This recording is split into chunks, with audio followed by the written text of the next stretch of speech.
Are you ready? Sure, let's go. Let's do it. Bonin, it is so good to see you. Welcome to Boss. Thank you for having me. I'm excited. I interview my badass executive network to help others learn, network, and pay it forward in this crazy new normal that is 2020. I'm Bonin. What more can I say? I am the son of a 93-year-old who just had his birthday last week, who is a photographer and a jazz musician. And currently, I am Chief Growth Officer of Triller. For those of you who don't know Triller, look it up. It's the cultural phenomenon of short form video right now. And then, my past life before that, I spent my first 10 years building two global digital agencies, one privately held, one publicly held by IPG. I ran IPG's investment group. And then I realized that clients were too dumb to buy good work. So I decided to become a dumb client. And I left and became Chief Digital Officer at PepsiCo. And then after that, I became, so I did that for about 5 years. Then I became Chief Media and E-commerce Officer, excuse me, for Mondelez, which largest snack food company in the world, Oreos, Wheat Thins, Stride, Trident, Cadbury, Triscuits. And then I was living in China and I figured I would quit and start investing in messaging technology and become rich. And on that journey, I met a guy named Rich, who owned the largest natural beauty business. So I became Chief Growth Officer of that, took an equity stake, and we took that business from 200 to 300 million in 12 months. Sold it to Unilever for a little under $1 billion. And now I'm here with Triller. Ask you a question? Sure. So how's the show been going? The show is going really well. I launched last month and have over 57,000 organic impressions of people watched it. To kind of take it back before we flip the script, like, how did you get to where you are? Hard. I think I was lucky in the sense that I had a mother who was very focused on making sure that I accomplished something in my life. Mm-hmm. I think for me, one of the biggest learnings, if I look back, has been investing in not just creating a network, but investing in the people who work with me and for me. I read a quote in 1999 in the Harvard Business Review, and I have every single one printed edition up until maybe March of this year, which said the mark of a great number one is where their number two goes to lead. And to me, that always meant, how do you make the people around you better than you? And so I think throughout my career, and if you look, the CMO of the third largest toy company worked for me. The president of Reckitt Benckiser worked for me. And my goal was always to make sure that I invested as much as I could in helping those people grow.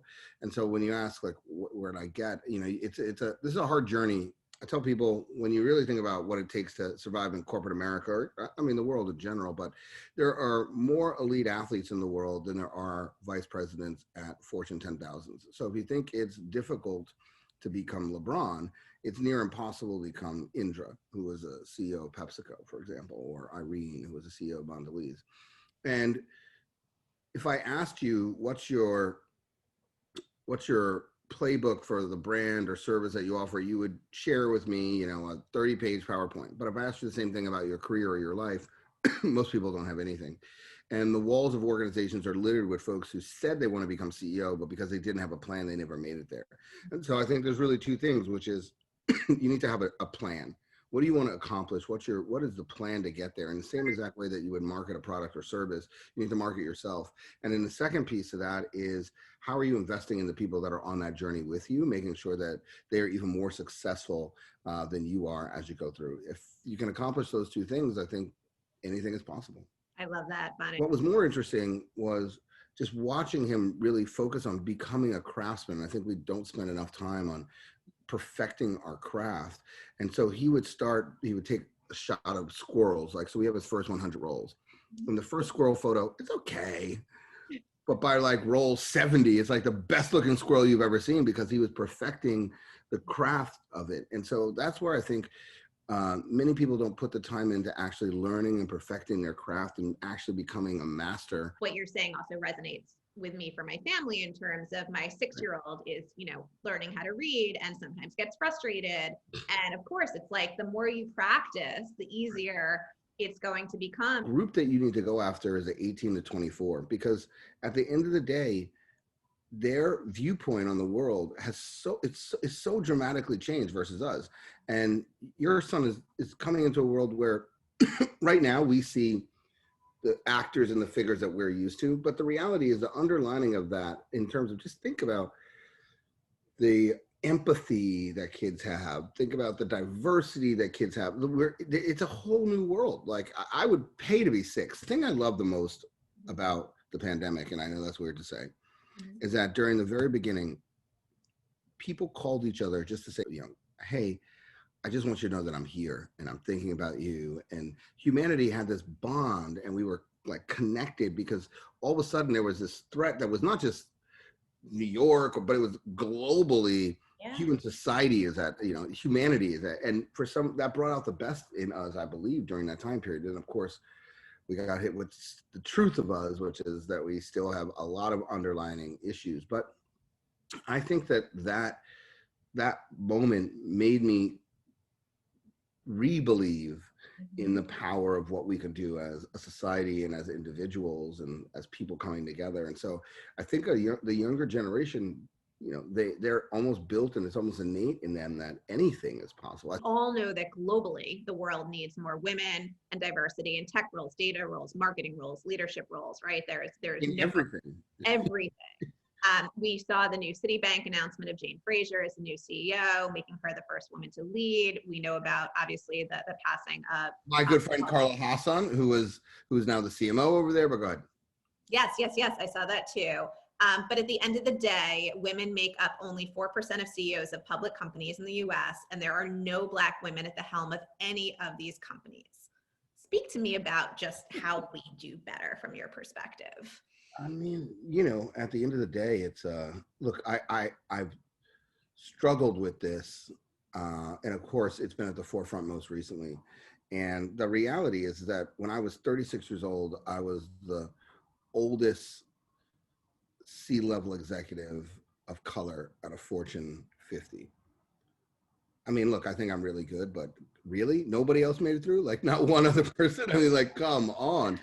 So we as a society have to believe that diversity is important. And the challenge that we face is that it's not just a numbers game, although it is, and I'll come back to that.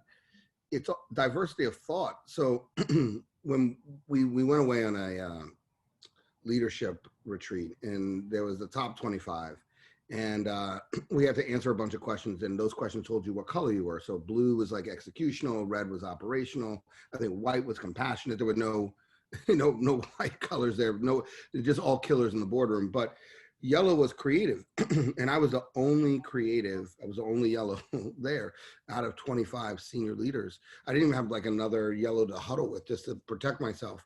But it made me realize that if you guys, no matter whether you are Black, Puerto Rican, or Haitian, female or male, if you all go to Harvard, you all are going to think the same way. A lot of the traditional institutions by which are the feeders into leadership still struggle with representation and diversity as the, at its helm. We need to vote.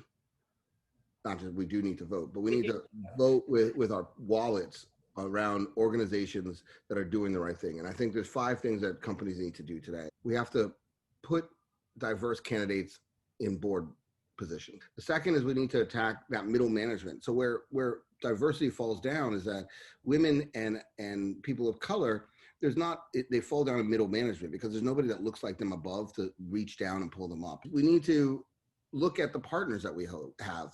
We need to invest in not just the communities that we actually physically operate in, but those that we sell products to. Last piece is we need to track it.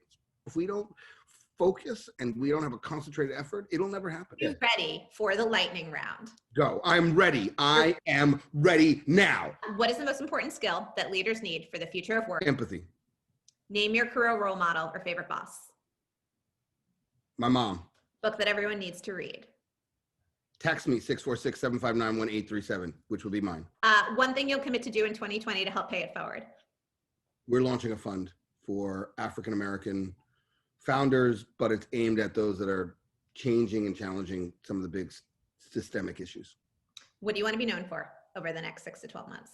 A son that honors his father. The work you're doing is important, and thank you for investing the time and sharing.